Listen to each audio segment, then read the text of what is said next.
Hello friends, इस video में हम कोऑर्डिनेशन केमिस्ट्री के HTET previous year question solve करेंगे जो 2018 से 2023 एचटेट एग्ज़ाम में आए हुए हैं। सभी क्वेश्चंस हम इस चैप्टर के सॉल्व करेंगे। यहाँ पर देखो, फर्स्ट क्वेश्चन क्या है।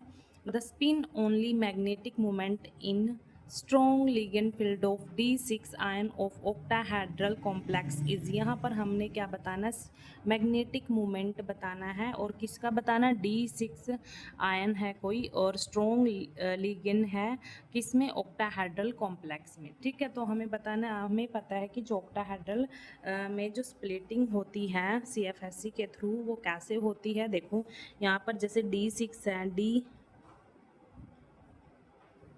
डी में 5 ऑर्बिटल्स ऐसे, और D6 बोला, 6 मतलब 6 इलेक्ट्रॉन्स हैं यहाँ पर, 1 2 3 4 5, यहाँ पर 6 ऐसे। ठीक है, 6 इलेक्ट्रॉन्स हैं। तो यहाँ पर जो स्प्लिटिंग होती है वो कैसे होती है, जो T2G होता है वो नीचे आता है। T2G में क्या होता है, 3 ऑर्बिटल होते हैं ऐसे, और EG में क्या होता है, 2 ऑर्बिटल होते हैं ऐसे, स्प्लिटिंग होती है। ये EG बोलते हैं इसको हम T2G बोलते हैं। ठीक है, यहाँ पर ऐसे। अब यहाँ पर ये इसकी स्प्लिटिंग होगी। ठीक है, अब देखो यहाँ पर इन्होंने क्या बोला, स्ट्रॉन्ग लिगेंड फील्ड बोला। स्ट्रॉन्ग लिगेंड फील्ड का मतलब यहाँ पर जो इलेक्ट्रॉन्स हैं उनकी क्या होगी, पेयरिंग होगी। जैसे 1 2 3, फिर यहाँ पर हम क्या करेंगे, इसमें फिल करने से पहले हम क्या करेंगे, यहाँ पर पेयरिंग करेंगे इनकी, क्योंकि स्ट्रॉन्ग फील्ड लिगेंड बोला है, उसमें क्या होता है, पेयरिंग होती है। ठीक है, पेयरिंग होती है। ऐसे पेयरिंग कर दी हमने। 6 इलेक्ट्रॉन्स हैं, देखो 1 2 3 4 5 6, मतलब T2G में ही आएंगे यहाँ पर। ठीक है, अगर वीक वीक फील्ड लिगेंड बोला होता तो हम पेयरिंग नहीं करते, तब इलेक्ट्रॉन्स कहाँ जाते, यहाँ पर जाते। ठीक है, जैसे 3 यहाँ पर फिल कर देते, फिर आगे यहाँ पर फिल करते, उसके बाद जो बच्चे होते T2G में आते। लेकिन यहाँ पर स्ट्रॉन्ग फील्ड लिगेंड बोला है, इसीलिए हमने यहाँ पर इलेक्ट्रॉन्स की पेयरिंग कर दी।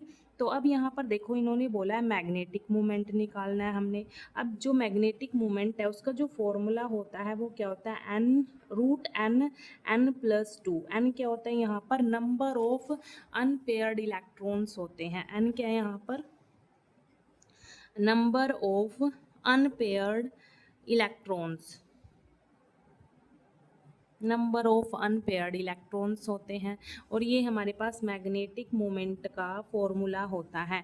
अब यहाँ पर देखो, नंबर ऑफ अनपेयर्ड इलेक्ट्रॉन्स, यहाँ पर इसमें स्प्लिटिंग होने के बाद नंबर ऑफ अनपेयर्ड इलेक्ट्रॉन्स तो एक भी नहीं है, 0 है। तो यहाँ पर वैल्यू n की जगह 0 पुट करेंगे यहाँ पर, तो आंसर क्या आएगा, 0 ही आएगा। ठीक है, तो इसका जो मैग्नेटिक मोमेंट आया है वो हमारे पास क्या आया, 0 आया है। इसका स्पिन ओनली मैग्नेटिक मोमेंट क्या आया, 0।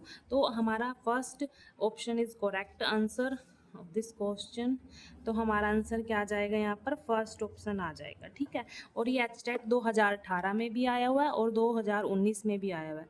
तो ये हमें क्या करना है, प्रीवियस ईयर क्वेश्चंस से हमें बहुत ज़्यादा हेल्प मिलती है एग्ज़ाम के लिए, तो हमें ये करने चाहिए। ठीक है, इस वीडियो से आपको बहुत हेल्प मिलेगी। नेक्स्ट क्वेश्चन देखो यहाँ पर, which one of the following does not exist. यहाँ पर ऑप्शन दे रखे हैं कि कौन सा एग्जिस्ट नहीं करता। ठीक है, यहाँ पर जीनोन कंपाउंड दे रखा है नियोन का, और जीनोन फ्लोराइड के कंपाउंड दे रखे हैं यहाँ पर। तो इनमें से बताना है हमने कौन सा एग्जिस्ट नहीं करता। तो यहाँ पर जो ये थर्ड है, सॉरी, जो यहाँ पर नियोन वाला है, ये नियोन वाले ये कंपाउंड एग्जिस्ट नहीं करते, क्योंकि ये स्टेबल होते हैं, किसी के साथ रिएक्ट नहीं करते, रिएक्टिविटी नहीं शो करते। इनका जो कॉन्फ़िगरेशन है वो फुलफिल होती है, स्टेबल होता है, इसीलिए ये क्या करते हैं, एग्जिस्ट नहीं करते, इस कंपाउंड की फॉर्म में एग्जिस्ट नहीं करते। ये सिंगल रहना पसंद करते हैं क्योंकि ये स्टेबल होते हैं। ठीक है, NeF2 देखो, ये भी हमारे पास क्या होता है, नोबल गैस ही हैं ये भी सारी, लेकिन जो नियोन है वो ज़्यादा स्टेबल होती हैं, इसीलिए ये किसी भी कंपाउंड की फॉर्म में एग्जिस्ट नहीं करती। लेकिन जो जीनोन और ये भी तो हमारे पास नोबल गैस ही है ना ये, लेकिन ये किसी स्पेसिफिक कंडीशन पर एग्जिस्ट हो सकती है, लेकिन ये बिल्कुल भी एग्जिस्ट नहीं करती। ये नियोन F2 ये वाला कंपाउंड बिल्कुल भी एग्जिस्ट नहीं करता। तो इसका करेक्ट ऑप्शन क्या होगा, आंसर क्या होगा, करेक्ट सेकंड होगा। ठीक है, इसका करेक्ट आंसर क्या आएगा, सेकंड। देखो सारी क्या नोबल गैस है सारी, ठीक है, जिनोन भी और नियोन भी। लेकिन नियोन क्या है, एक स्टेबल वो है, कॉन्फ़िगरेशन होती है इसकी, ये किसी के साथ भी रिएक्ट नहीं करता, ना ही कंपाउंड बनाता है रिएक्ट करके, तो ये एग्जिस्ट नहीं करेगा, ठीक है। ये फिर भी कुछ स्पेसिफिक कंडीशन पर एग्जिस्ट कर सकते हैं, ठीक है। उसके बाद देखो ये जो क्वेश्चन आया हुआ है ये भी 2 बार आया हुआ है, 2018 में आया हुआ है, 2023 में आया है, ये क्वेश्चन रिपीट हो रहे हैं। इसीलिए मैं बोलती हूँ आपको प्रीवियस ईयर क्वेश्चंस हमें ज़रूर करने चाहिए, ठीक है। नेक्स्ट क्वेश्चन देखें। नेक्स्ट क्वेश्चन है, match the list first with list second with the respect of hybridization of xenon. यहाँ पर जीनोन कंपाउंड दे रखे हैं कुछ और उनकी हाइब्रिडाइजेशन दे रखी है, तो हमने मैच करना है कि कौन सी हाइब्रिडाइजेशन किस कंपाउंड की है। ये स्टेट 2018 में आया हुआ है क्वेश्चन, तो हम सबकी 1 बाय 1 कैलकुलेट कर लेते हैं। यहाँ पर देखो जो यहाँ पर हाइब्रिडाइजेशन निकालने के लिए एक सिंपल कंपाउंड्स के लिए एक फॉर्मूला होता है, जैसे 1/2 valence electron plus surrounding atom minus cation plus anion, ये फॉर्मूला होता है। जैसे हम फर्स्ट का ही निकालते हैं, यहाँ पर जो हमारे पास ये XeO3 है कंपाउंड, यहाँ पर देखो इसके लिए हम फॉर्मूले में अगर इसको पुट करें यहाँ पर 1/2 वैलेंस इलेक्ट्रॉन, देखो किसके लेने हैं वैलेंस इलेक्ट्रॉन, जो हमारे पास सेंट्रल एटम होता है यहाँ पर, ठीक है। इसके वैलेंस इलेक्ट्रॉन कितने होते हैं, जीनोन के 8 होते हैं। वैलेंस मतलब इसके आउटर मोस्ट में 8 इलेक्ट्रॉन होंगे, प्लस सराउंडिंग एटम कौन से हैं, ये ऑक्सीजन एटम है, सराउंडिंग एटम है ना। ऑक्सीजन क्या है यहाँ पर, सराउंडिंग एटम है। देखो यहाँ पर एक कुछ पॉइंट्स एक्सेप्शनल है यहाँ पर।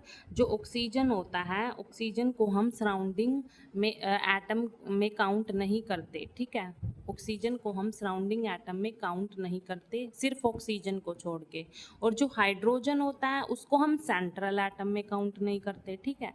बस ये 2 पॉइंट याद रखने हैं आपको, ऑक्सीजन को हम सराउंडिंग वाले एटम में काउंट नहीं करते और हाइड्रोजन को हम सेंट्रल में काउंट नहीं करते, ठीक है। अब यहाँ पर सराउंडिंग तो हम 0 ही लेंगे क्योंकि हम काउंट नहीं करते ऑक्सीजन को उसमें सराउंडिंग में, ठीक है। यहाँ पर 0, और यहाँ पर देखो कैटायन भी, कोई कैटायन मतलब कोई पॉजिटिव चार्ज नहीं है इस पर, ना ही कोई नेगेटिव चार्ज है, ठीक है। तो मतलब कुछ नहीं है यहाँ पे, सिर्फ क्या आएगा 8/2, सिर्फ हमने इसका वैलेंस इलेक्ट्रॉन देखे हमने इसके, तो इसको हम सोल्व करेंगे तो हमारे पास क्या आ गया, 4 आ गया।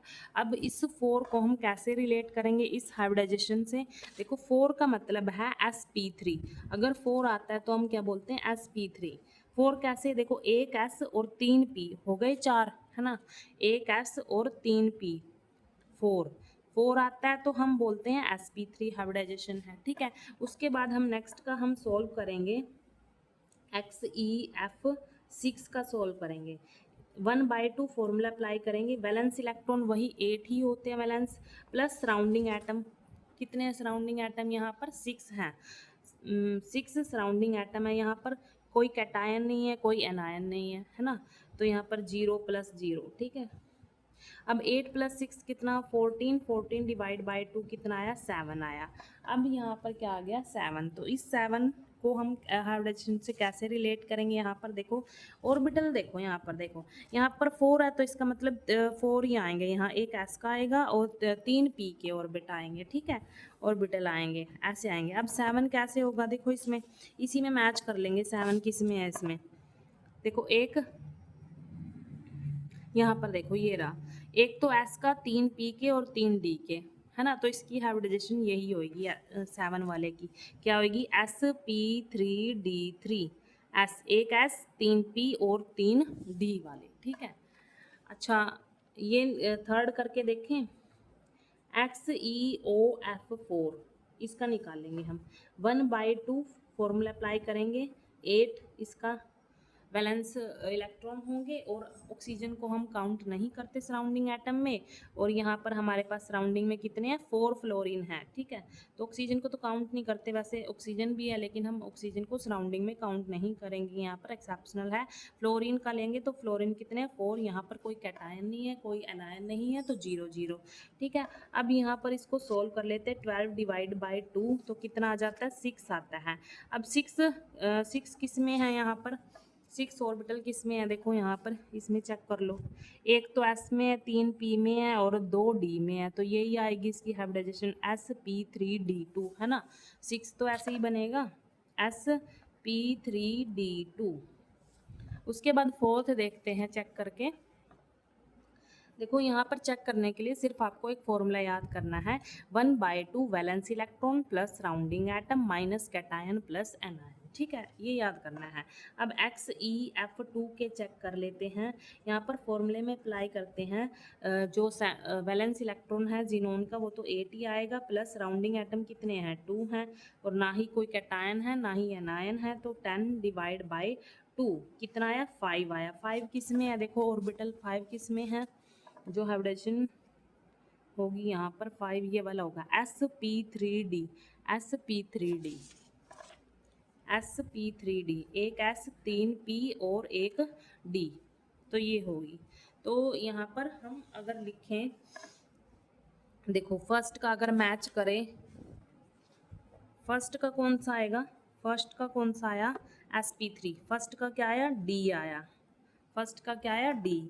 सेकंड XeF6, XeF6 का कितना आया ए आएगा ना, सॉरी XeF6 का क्या आएगा sp3d3 आएगा, सी आएगा, सेकंड का सी, सेकंड का सी आएगा, ठीक है।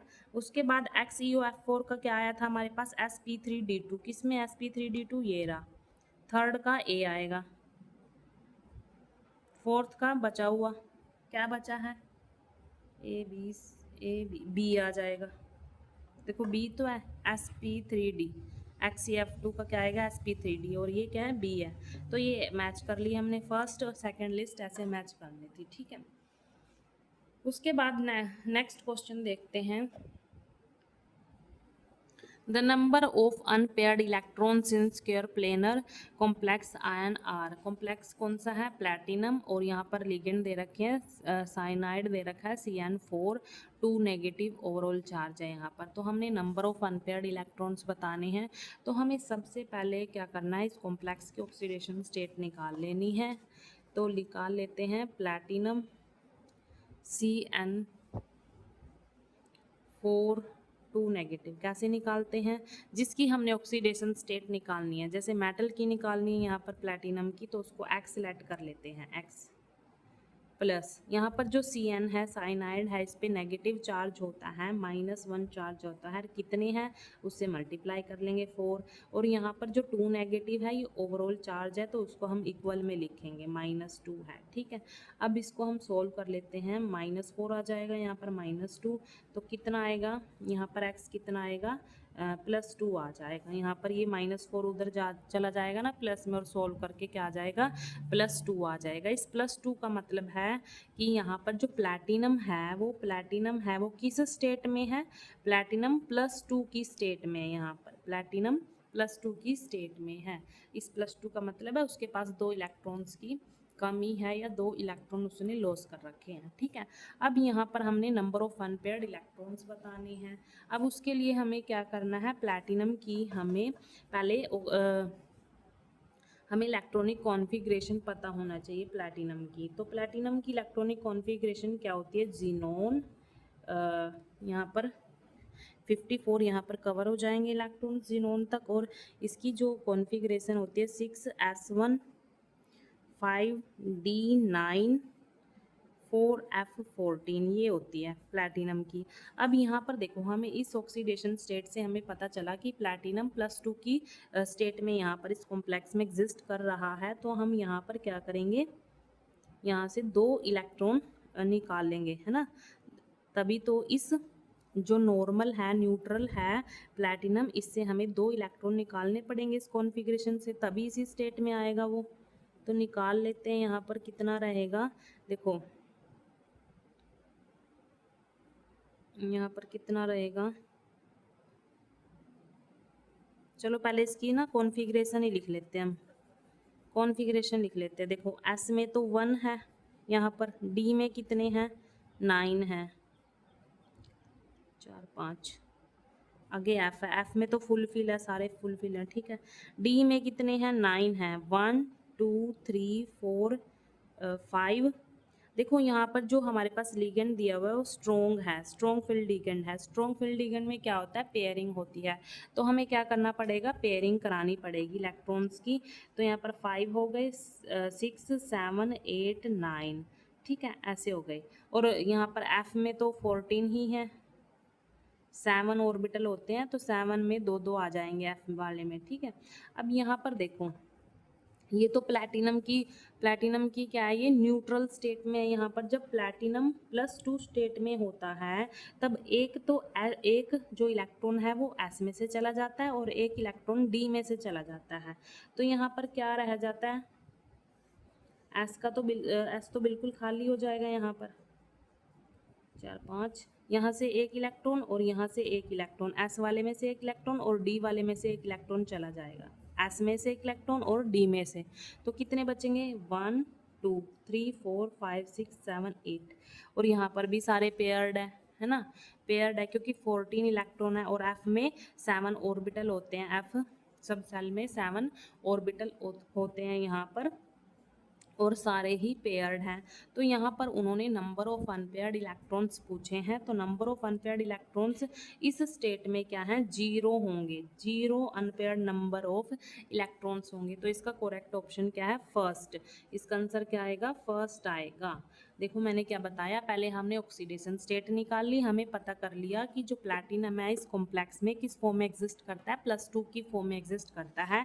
तो हमने न्यूट्रल जो प्लैटिनम है उसकी इलेक्ट्रॉनिक कॉन्फ़िगरेशन लिखी, और फिर उसके बाद हमने क्या किया, यहाँ पे ये फुलफिल करके देखिए इलेक्ट्रॉन्स न्यूट्रल के। एस में 1 आता है, डी में 9 आते हैं और एफ वाले में सारे यहाँ पर 14 आते हैं, ठीक है। तो यहाँ पर जो प्लैटिनम 2 पॉजिटिव है, इसका मतलब यहाँ से 2 इलेक्ट्रॉन हमें निकालने पड़ेंगे। एक तो हम एस में से निकाल देंगे, इजीली निकल जाएगा क्योंकि अनपेयर्ड है। एक यहाँ पर ये भी अनपेयर्ड है, इजीली निकल जाएगा यहाँ से भी, ठीक है, यहाँ से भी निकल जाएगा। तो बाकी जो हमारे पास बचेंगे, ये देखो यहाँ पर पेयर्ड बचे हुए हैं और यहाँ पर एफ वाले में भी पेयर्ड बचेंगे, आगे बना लेंगे, ठीक है। एफ वाले में भी पेयर्ड बचेंगे। तो इन्होंने हमसे पूछा है कि नंबर ऑफ अनपेयर्ड इलेक्ट्रॉन्स बताने हैं। तो नंबर ऑफ अनपेयर्ड इलेक्ट्रॉन्स कितने होंगे हमारे पास, 0 होंगे, ठीक है। तो इसका करेक्ट ऑप्शन क्या होगा, फर्स्ट होगा। और ये एचटेट 2018 में ये क्वेश्चन आया हुआ है यहाँ पर। उसके बाद 5th क्वेश्चन देखो हमारे पास। 5th क्वेश्चन है, देखो 5th question, which of the following is the correct order of the wavelengths of absorption in the visible region. यहाँ पर हमें 3 कॉम्प्लेक्स दे रखे हैं, ये 3 कॉम्प्लेक्स दे रखे हैं और इनका हमने क्या बताना है, वेवलेंथ का करेक्ट ऑर्डर बताना है, ठीक है। तो हम क्या करेंगे, वेवलेंथ का करेक्ट ऑर्डर बताने से पहले हम इसका CFSC ऑर्डर बताएंगे, क्रिस्टल फील्ड स्प्लिटिंग एनर्जी इसका का ऑर्डर बताएंगे, ठीक है। तो हम क्या करेंगे, यहाँ पर पहले चेक करेंगे, देखो मेटल भी सब में सेम है, सेंट्रल मेटल, ठीक है। और यहाँ पर फिर हम चार्ज मतलब जो ऑक्सीडेशन स्टेट है वो भी चेक करेंगे कि सब में सेम है या नहीं। देखो यहाँ पर देखो, ये तो क्या होता है, न्यूट्रल होता है, इस पर तो कोई चार्ज नहीं है। इसका मतलब यहाँ पर निकल किस फॉर्म में एग्जिस्ट है, यहाँ पर 2 पॉजिटिव की फॉर्म में एग्जिस्ट है यहाँ पर, ठीक है। और यहाँ पर देखो ये भी न्यूट्रल होता है, अमोनिया पे भी 0 चार्ज होता है, तो यहाँ पर भी निकल 2 पॉजिटिव की फॉर्म में एग्जिस्ट होगी। यहाँ पर भी ऑक्सीडेशन स्टेट 2 होगी। और यहाँ पर देखो, यहाँ पर NO2 पे क्या होता है, माइनस, यहाँ पर मैं बता देती हूँ इसका करके, NO2 पे -1 चार्ज होता है। इसका निकाल के दिखा देती हूँ, देखो जिसका निकालते हैं उसको एक्सलेट कर लेते हैं। NO2 पे -1 चार्ज और कितने हैं ये लिगेंड, 6 है, तो 6 से मल्टीप्लाई करेंगे और -4 है ओवरऑल चार्ज, तो ऐसे लिखेंगे इक्वल में। तो हम इसको सोल्व करेंगे तो क्या आएगा, -4, ये मल्टीप्लाई हो जाएगा, माइनस का है इधर, उधर जाके प्लस में आ जाएगा, तो यहाँ पर क्या आ जाएगा, +2। इसका मतलब यहाँ पर भी निकल +2 की फॉर्म में एग्जिस्ट है, मतलब सब में निकल +2 की फॉर्म में एग्जिस्ट है। ऑक्सीडेशन स्टेट क्या है, सब में सेम है। अब हम क्या करेंगे, हम लीगेंड जो हमारे पास लीगेंड है ना, उनके बेसिस पे हम CFSC का ऑर्डर बताएंगे, ठीक है। लीगेंड के बेसिस पे हम CFSC का ऑर्डर यहाँ पर हम बताएंगे, ठीक है। तो एक ऑर्डर होता है, बुक में भी है वो CFSC का। अगर यहाँ पर लीगेंड्स सारे कॉम्प्लेक्स में सब कुछ सेम है, सिर्फ लीगेंड डिफरेंट है, तो उस ऑर्डर से हम CFSC का करेक्ट ऑर्डर बता सकते हैं, ठीक है। CFSC बता सकते हैं भी किसकी ज़्यादा होती है किसकी कम होती है। लीगेंड, सिर्फ लीगेंड के बेसिस पर हम CFSC बता सकते हैं। जैसे यहाँ पर NO2 है, यहाँ पर अमोनिया है लीगेंड, यहाँ पर वाटर है, तो CFSC हम इन लीगेंड्स के बेसिस पर ही बताएंगे। ठीक है, देखो यहाँ पर ये ऑर्डर होता है लीगेंड्स का, ये ऑर्डर होता है लीगेंड्स के बेसिस पर अगर हमें CFSC यहाँ पर बतानी है, क्रिस्टल फील्ड स्प्लिटिंग एनर्जी बतानी है, तो यहाँ पर कार्बोनाइल का जाता होता है, फिर CN नेगेटिव का, फिर NO2 नेगेटिव का, फिर इथाइलिन डाइअमाइन का, फिर ammonia EDTA, NCS water oxalate OH negative, F negative, S2 negative chlorine का, फिर SCN नेगेटिव का, और हैलोजेंस का सबसे लास्ट में होता है। तो हमारे पास लीगेंड्स 3 थे, कौन कौन से थे देख लेते हैं एक बार। NO2 अमोनिया और वाटर, NO2 अमोनिया और वाटर। क्या था? NO2 था, अमोनिया था और वाटर था।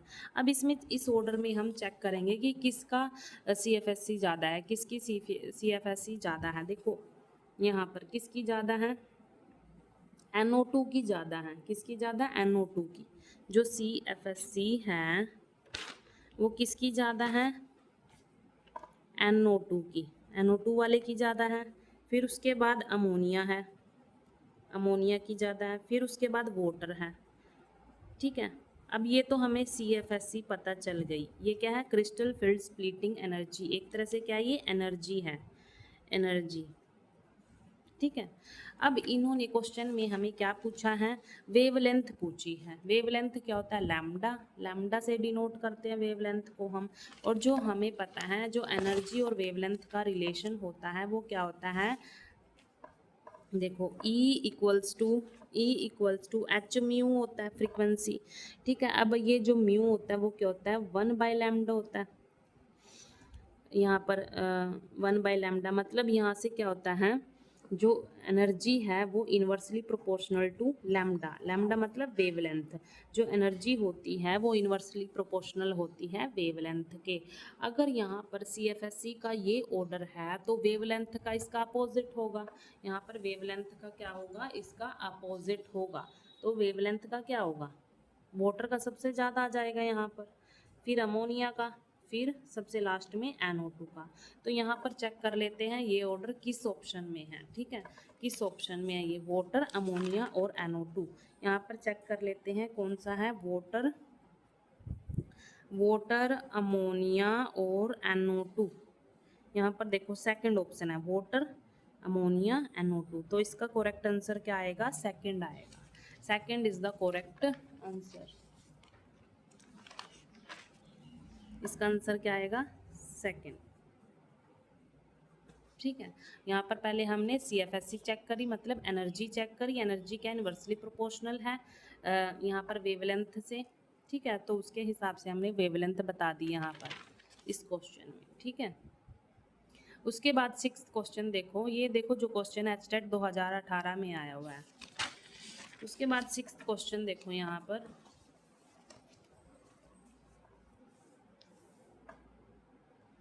6th क्वेश्चन है which of the following ions is paramagnetic. यहाँ पर हमें आयंस दे रखे हैं, 4 ऑप्शन दे रखे हैं, 4। ठीक है, उनमें से हमने बताना है कि कौन सा आयंस पैरामैग्नेटिक है। ठीक है, पैरामैग्नेटिक हम कब बोलते हैं? जब इलेक्ट्रॉन्स अनपेयर्ड हो, जिस भी आयन में इलेक्ट्रॉन अनपेयर्ड हो उसी को हम पैरामैग्नेटिक बोलते हैं। तो हमें अनपेयर्ड इलेक्ट्रॉन यहाँ पर चेक करने पड़ेंगे। तो सबसे पहले हम यहाँ पर इसमें देखेंगे, लैंथेनम में देखेंगे। ठीक है, La3 पॉजिटिव में देखेंगे फर्स्ट में। यहाँ पर La, इसकी हमें इलेक्ट्रॉनिक कॉन्फ़िगरेशन लिखनी पड़ेगी सबसे पहले। क्या होती है? जीनोन। यहाँ पर जीनोन 54 इलेक्ट्रॉन कवर कर लेगा।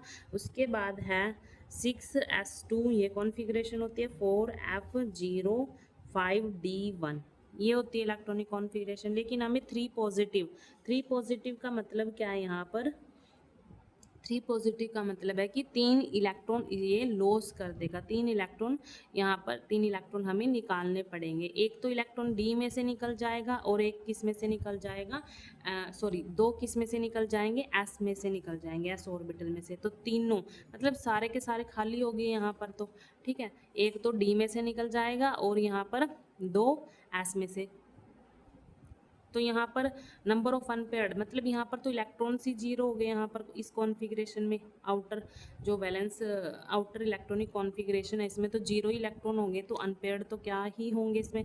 तो यहाँ पर जीरो अनपेयर्ड बोलेंगे हम, क्या बोलेंगे, जीरो अनपेयर्ड, सारे ही इलेक्ट्रॉन्स यहाँ से निकल जाएंगे। तो यहाँ पर आउटर में तो क्या रहेगा, जीरो रहेगा, ठीक है। उसके बाद हम गैडोलियम की देखें, अगर जेडी 3 पॉजिटिव की देखें यहाँ पर, इसकी इलेक्ट्रॉनिक कॉन्फ़िगरेशन होती है जीनोन, यहाँ पर हमारे पास 54 इलेक्ट्रॉन कवर कर लेता है। फिर उसके बाद 6s2 4f7 5d1 ये होता है न्यूट्रल में। हमने किसकी देखनी है, 3 पॉजिटिव की देखनी है। 3 पॉजिटिव का मतलब यहाँ से 3 इलेक्ट्रॉन्स हमें निकालने पड़ेंगे। देखो एक तो डी में से निकल जाएगा, 2 एस में से निकल जाएगा, कितने बचेंगे, 4f7 बचेंगे। तो इनको फिल करके देख लेते हैं। एफ हमारे पास एफ में कितने ऑर्बिटल होते हैं, 7 होते हैं, 1 2 3 4 5, यहाँ पर 6 7, ठीक है। तो 1 1 आ जाएगा इनमें, तो यहाँ पर कितने आएंगे, 7 अनपेयर्ड इलेक्ट्रॉन्स होंगे। कितने होंगे, 7 होंगे यहाँ पर अनपेयर्ड इलेक्ट्रॉन्स, 7 अनपेयर्ड इलेक्ट्रॉन्स होंगे यहाँ पर।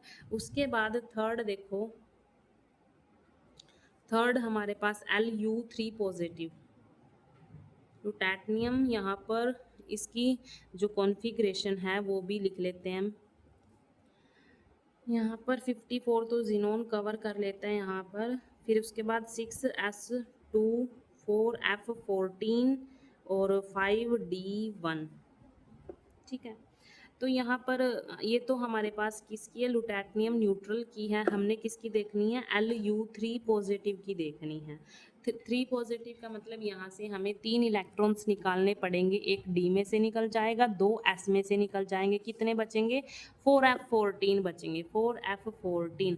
अब हमें पता एफ में 7 ऑर्बिटल होते हैं और एक ऑर्बिटल में 2 इलेक्ट्रॉन्स आएंगे, तो ये तो सारे फुलफिल होंगे। ये जो एफ वाला है यहाँ पर ये तो सारा फुलफिल होगा, क्योंकि 14 इलेक्ट्रॉन्स हैं, पेयर्ड होंगे सारे। तो यहाँ पर जीरो अनपेयर्ड होगा, जीरो अनपेयर्ड इलेक्ट्रॉन्स, ठीक है। उसके बाद हम SE यहाँ पर सीजियम में देख लेते हैं, SE4 पॉजिटिव, यहाँ पर इलेक्ट्रॉनिक कॉन्फ़िगरेशन देखेंगे इसकी, ये क्या होगा,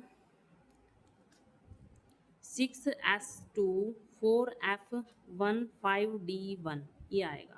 अब यहाँ पर देखो, ये तो न्यूट्रल की है हमारे पास, ये तो न्यूट्रल की इलेक्ट्रॉनिक कॉन्फ़िगरेशन है। हमें किसकी चाहिए, CF4 पॉजिटिव, है ना।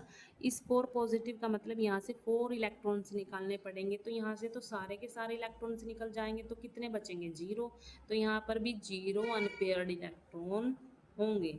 तो किस ऑप्शन में, किस आयन में यहाँ पर अनपेयर्ड इलेक्ट्रॉन है, किस में है, सेकंड वाले में है, गैडोलियम में है। और कितने हैं, 7 अनपेयर्ड इलेक्ट्रॉन है। तो इसका करेक्ट आंसर क्या आएगा, सेकंड आएगा। इसका करेक्ट आंसर क्या आएगा, सेकंड, क्योंकि जिसमें अनपेयर्ड इलेक्ट्रॉन होते हैं वो ही क्या होता है, पैरामैग्नेटिक नेचर का होता है, ठीक है। अब इस गैडोलियम में कितने हैं, 7 अनपेयर्ड इलेक्ट्रॉन है, तो ये पैरामैग्नेटिक का है यहाँ पर। उसके बाद नेक्स्ट क्वेश्चन देखो, सेवंथ क्वेश्चन है, which of the following ion has highest magnetic moment. ये क्वेश्चन एस्टेट 2019 में आया हुआ है। तो हमने यहाँ पर हाईएस्ट मैग्नेटिक मोमेंट बताना है। यहाँ पर आयन दिए हुए हैं 4, और जो मैग्नेटिक मोमेंट होता है वो डिपेंड करता है नंबर ऑफ अनपेयर्ड इलेक्ट्रॉन्स पर डिपेंड करता है। जितने ज़्यादा नंबर ऑफ अनपेयर्ड इलेक्ट्रॉन्स होंगे उतना ही ज़्यादा मैग्नेटिक मोमेंट होगा। तो मैं यहाँ पर लिख सकती हूँ कि जो अनपेयर्ड इलेक्ट्रॉन हैं वो किस पर डिपेंड, जो मैग्नेटिक मोमेंट है वो किस पर डिपेंड करेगा, अनपेयर्ड इलेक्ट्रॉन्स पर डिपेंड करेगा, नंबर ऑफ अनपेयर्ड इलेक्ट्रॉन्स पर डिपेंड करेगा, ठीक है। तो हम यहाँ पर क्या देखेंगे, नंबर ऑफ अनपेयर्ड इलेक्ट्रॉन्स देखेंगे इनमें भी। तो हम फर्स्ट में चेक करते हैं यहाँ पर फर्स्ट में चेक करते हैं Fe2 पॉजिटिव है फर्स्ट, ठीक है। पहले हम आयरन की इलेक्ट्रॉनिक कॉन्फ़िगरेशन देख लेते हैं यहाँ पर कितनी होती है। आर्गन यहाँ पर 18, उसके बाद 4s2 3d6 ये होती है, ठीक है। ये इलेक्ट्रॉनिक कॉन्फ़िगरेशन होती है। अब यहाँ पर Fe2 पॉजिटिव की निकालनी है हमने। Fe2 पॉजिटिव का मतलब क्या है यहाँ पर, इसमें से 2 इलेक्ट्रॉन्स हम निकाल देंगे तो S में से निकल जाएंगे तो कितना बचेगा 3d6 है यहाँ पर। अब d ऑर्बिटल में फिल करके देख लेते हैं कितने हैं, 6 हैं, 1 2 3 4 5 6। तो यहाँ पर अनपेयर्ड इलेक्ट्रॉन कितने हैं आयरन के केस में, Fe2 पॉजिटिव के केस में अनपेयर्ड इलेक्ट्रॉन 4 हैं, ठीक है। अब हम सेकंड का क्रोमियम का करके देखते हैं। क्रोमियम का न्यूट्रल जो क्रोमियम है हमारे पास, नॉर्मल जो क्रोमियम है उसकी जो इलेक्ट्रॉनिक कॉन्फ़िगरेशन होती है वो कितनी होती है, आर्गन 18 कवर कर लेगा यहाँ पर, और जो क्रोमियम है उसकी इलेक्ट्रॉनिक कॉन्फ़िगरेशन 4s13d5 होती है। और हमें किसका पूछा है, क्रोमियम 2 पॉजिटिव का पूछा है। 2 पॉजिटिव मतलब यहाँ पर हमें 2 इलेक्ट्रॉन निकालने पड़ेंगे, एक तो S में से निकल जाएगा और एक D में से निकल जाएगा, तो हमारे पास 3d4 बचेगा यहाँ पर। यहाँ पर भी हमारे पास कितने इलेक्ट्रॉन्स होंगे, 4 ही अनपेयर्ड इलेक्ट्रॉन्स हो गए यहाँ पर भी, ठीक है, 4 अनपेयर्ड इलेक्ट्रॉन्स। उसके बाद थर्ड में अगर हम चेक करें मैग्नीज में, मैग्नीज का जो इलेक्ट्रॉनिक कॉन्फ़िगरेशन होता है वो कितना होता है, मैग्नीज का 4s2 3d5। और हमने किस में चेक करना है, Mn2 पॉजिटिव में चेक करना है। 2 पॉजिटिव का मतलब क्या है, यहाँ पर हमें 2 इलेक्ट्रॉन्स यहाँ से निकालने पड़ेंगे तो S में से निकल जाएंगे, और हमारे पास क्या बचा, 3d5 बचा। 3d5 बचा, यहाँ पर इसको फिल कर लेते हैं, 3 4 5 1 2 3 4 5, यहाँ पर हमारे पास 5 अनपेयर्ड इलेक्ट्रॉन्स होंगे। उसके बाद हम फोर्थ चेक करेंगे, यहाँ पर कोबाल्ट का चेक कर लेते हैं। कोबाल्ट की जो इलेक्ट्रॉनिक कॉन्फ़िगरेशन है वो कितनी है, आर्गन यहाँ पर 18 कवर कर लेता है, उसके बाद है 4s2 3d7 है, ठीक है। और हमने किसका चेक करना है, कोबाल्ट 2 पॉजिटिव का देखना है, यहाँ पर कोबाल्ट 2 पॉजिटिव का देखना है। तो यहाँ से 2 इलेक्ट्रॉन निकल जाएंगे और हमारे पास क्या रह जाएगा, 3d7 रह जाएगा। इसको हम फिल करेंगे, 1 2 3 4 5 6 7, तो यहाँ पर हमारे पास 3 अनपेयर्ड इलेक्ट्रॉन है। तो मैंने आपको बताया कि जितने ज़्यादा नंबर ऑफ अनपेयर्ड इलेक्ट्रॉन्स उतना ही ज़्यादा मैग्नेटिक मोमेंट होगा। अब यहाँ पर किस में ज़्यादा नंबर ऑफ अनपेयर्ड इलेक्ट्रॉन है, मैग्नीज में ज़्यादा नंबर ऑफ अनपेयर्ड इलेक्ट्रॉन है, तो मैग्नीज का ही क्या होगा, मैग्नेटिक मोमेंट ज़्यादा होगा, ठीक है। वैसे मैग्नेटिक मोमेंट का फॉर्मूला क्या होता है, मैंने आपको पीछे भी बताया था, एन यहाँ पर रूट एन और ब्रैकेट में n+2, एन क्या होता है, नंबर ऑफ अनपेयर्ड इलेक्ट्रॉन्स ही होते हैं। तो हम सीधा रिलेशन निकाल सकते हैं कि जितना ज़्यादा नंबर ऑफ अनपेयर्ड इलेक्ट्रॉन उतने ही ज़्यादा मैग्नेटिक मोमेंट। तो यहाँ पर करेक्ट ऑप्शन क्या होगा, यहाँ पर करेक्ट आंसर क्या होगा, manganese. Third is the correct answer, यहाँ पर थर्ड ऑप्शन, ठीक है। उसके बाद देखो ये जो क्वेश्चन है स्टार्ट 2019 में आया हुआ है, ठीक है। उसके बाद नेक्स्ट क्वेश्चन देखो, 8th क्वेश्चन है, which of the following compound of xenon is square pyramidal. यहाँ पर कंपाउंड्स दे रखे हैं 4, तो हमने बताना है इनमें से स्क्वायर पिरामिडल शेप का कौन सा होगा। ये जो क्वेश्चन है 2 बार आया हुआ है, 2019 में भी आया, 2021 में भी आया क्वेश्चन। तो हम 1 बाय 1 चेक कर लेते हैं। यहाँ पर पहले हम फर्स्ट का देखेंगे। फर्स्ट देखो यहाँ पर जिनोन O3 दे रखा है। O3 मैंने आपको बताया था लास्ट क्वेश्चन में भी कि हम इसको सराउंडिंग एटम में कंसीडर नहीं करते ऑक्सीजन को। तो यहाँ पर अगर फॉर्मूला अप्लाई करें, फॉर्मूला क्या था हमारे पास चेक करने का, हाइब्रिडाइजेशन चेक करने का, 1/2 valence electron plus surrounding atoms minus cation plus anion, ठीक है। ये फॉर्मूला हम अप्लाई करेंगे यहाँ पर। तो अप्लाई करते हैं 1/2, जीनोन का जो वैलेंस इलेक्ट्रॉन होते हैं वो 8 होते हैं, सराउंडिंग एटम में हम ऑक्सीजन को काउंट नहीं करते तो 0 आएगा, ना ही यहाँ पर कैटायन है ना ही एनायन है तो भी 0 आएगा। तो हम इसको सॉल्व कर रहे थे, कितना आएगा 8 डिवाइड बाई 2, तो कितना आया 4 आया। 4 हम हाइब्रिडाइजेशन से कैसे रिलेट करेंगे, यहाँ पर sp3 क्या होगा, sp3, ठीक है, sp3 होगा यहाँ पर। ऐसे ही हम सेकंड का चेक करेंगे, XeOF4, ठीक है, ये चेक कर लेंगे। तो हम कैसे चेक करेंगे, 1/2 वैलेंस इलेक्ट्रॉन कितने होंगे, 8। यहाँ पर ऑक्सीजन को हम कंसीडर नहीं करेंगे, फ्लोरीन को करेंगे। फ्लोरीन कितने हैं, 4 है, +4। और ना ही कैटायन है ना ही एनायन है, तो 12/2 तो कितना आया, 6 आया। 6 को हम यहाँ पर हाइब्रिडाइजेशन में कैसे लिखेंगे, sp3d2 ऐसे लिखेंगे, sp3d2। ठीक है, अभी मैं आपको बताऊंगी कि इनकी क्या शेप है। उसके बाद XeF4, XeF4 को भी यहाँ पर फॉर्मूला अप्लाई करेंगे। जीनोन का 8, यहाँ पर सराउंडिंग एटम 4, यहाँ पर भी हमारे पास 12/2 कितना आया, 6 आया। यहाँ पर भी तो क्या आएगा, sp3d2, ये भी क्या होगा, sp3d2 होगा। उसके बाद अब यहाँ पर देखो जीनोन, जीनोन F2 का है। यहाँ पर 1/2, 8 प्लस सराउंडिंग एटम 2, यहाँ पर 10/2 इक्वल्स टू 5। 5 से हम कैसे रिलेट करेंगे, यहाँ पर sp3d, sp3d। ठीक है, ये होगा यहाँ पर sp3d। देखो एक s, 3p और एक d हो गए 5। यहाँ पर भी एक s, 3p और 2d, 6 हो गए। यहाँ पर भी 6 हो गए। यहाँ पर क्या होंगे, 4। एक s, 3p ऑर्बिटल तो 4 हो गए। ठीक है, यहाँ पर 4 ऐसे रिलेट करते हैं हम। अब उसके बाद यहाँ पर हम अगर इनकी शेप के बारे में बात करें, यहाँ पर देखो, यहाँ पर एक लोन पेयर है। यहाँ पर क्या है, sp3 है इसकी हाइब्रिडाइजेशन, लेकिन यहाँ पर एक लोन पेयर है, तो इसकी जो ज्योमेट्री होगी वो क्या होगी, क्या होगी, यहाँ पर ट्राइगोनल पिरामिडल होगी। Trigonal, trigonal. वैसे तो अगर लोन पेयर नहीं होता तो टेट्राहेड्रल होती, लेकिन यहाँ पर एक लोन पेयर है तो क्या होगी, ट्राइगोनल पिरामिडल होगी। ठीक है, ऐसे होगा कुछ। यहाँ पर एक ऐसे लोन पेयर होगा, पिरामिड के उसमें होगा। ठीक है, इसलिए बोला गया ट्राइगोनल पिरामिडल। ठीक है, उसके बाद यहाँ पर देखो sp3d2 है। यहाँ पर क्या होगा, एक लोन पेयर है। क्या है, एक लोन पेयर है। तो हम यहाँ पर क्या बोलेंगे, इसकी जो ज्योमेट्री होगी वो क्या होगी। वैसे देखो ओक्टाहेड्रल होता है, लेकिन यहाँ पर एक लोन पेयर आ गया तो हम इसको बोलेंगे स्क्वायर पिरामिडल। तो क्या बोलेंगे, square pyramidal, pyramidal, square pyramidal.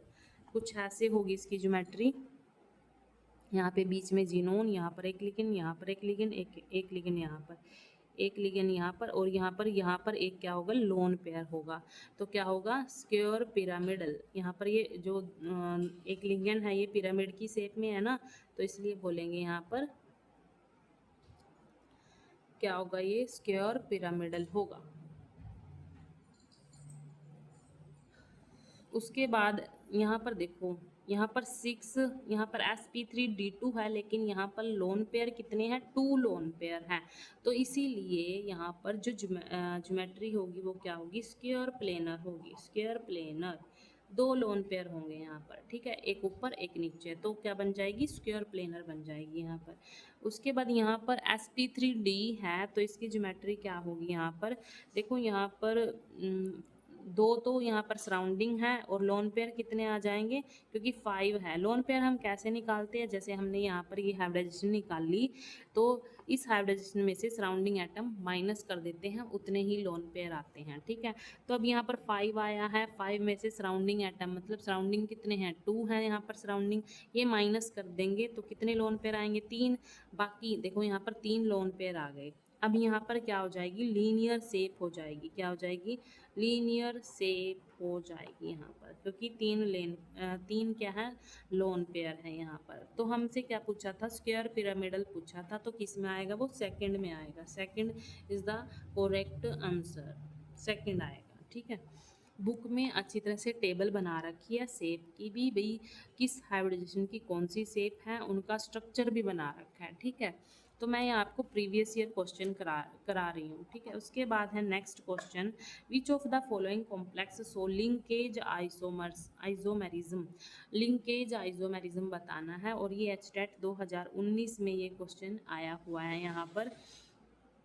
तो यहाँ पर ऑप्शन दे रखे, तो हमें देखो यहाँ पर लिंकेज कैसे बताएंगे, लिगेंड को आइडेंटिफाई करेंगे यहाँ पर कि लिंकेज यहाँ पर किस कौन कौन से एटम से हो सकती है। देखो यहाँ पर इस वाले लिगेंड में जो लिंकेज है मेटल के साथ जो लिंकेज है नाइट्रोजन से भी हो सकती है, ऑक्सीजन से भी हो सकती है। यहाँ पर नाइट्रोजन से भी और ऑक्सीजन से भी हो सकती है, दो तरह से हो सकती है। तो यहाँ पर फर्स्ट ही हमारा यहाँ पर आंसर आ जाएगा, इसका फर्स्ट ही क्या आ जाएगा, आंसर आ जाएगा। ये ही हमारे पास लिंकेज आइसोमेरिज्म है। ये ही जो लिगेंड है मेटल के साथ दो तरह से बॉन्ड बना सकते हैं, एक नाइट्रोजन के साथ, एक ऑक्सीजन के साथ, ठीक है, एक ऑक्सीजन से। ये स्टेट 2019 में ये क्वेश्चन आया हुआ है। उसके बाद नेक्स्ट क्वेश्चन देखो, नेक्स्ट क्वेश्चन 10th है हमारे पास। How many ions are produce from the complex in the solution. तो हमारे पास यहाँ पर कॉम्प्लेक्स दे रखा है, तो कितने आयंस प्रोड्यूस करेगा ये सॉल्यूशन में, ये हमने बताना है।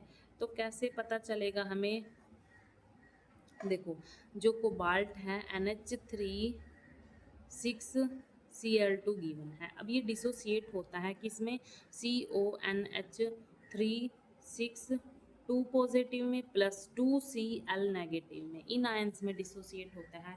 तो काउंट कर लेते हैं कि कितने आयंस हैं। देखो एक तो पूरा ये ही आयन है और दो क्लोरीन के हैं, तो कितने हुए, एक ये और दो क्लोरीन के, टोटल कितने हुए, 3 आयंस आएंगे यहाँ पर, 3 आयंस आएंगे, 3 आयंस। तो करेक्ट ऑप्शन क्या होगा, थर्ड। कितना इजी क्वेश्चन है यहाँ पर, तो इसका आंसर क्या आ जाएगा, थर्ड ऑप्शन आ जाएगा इसका आंसर, ठीक है।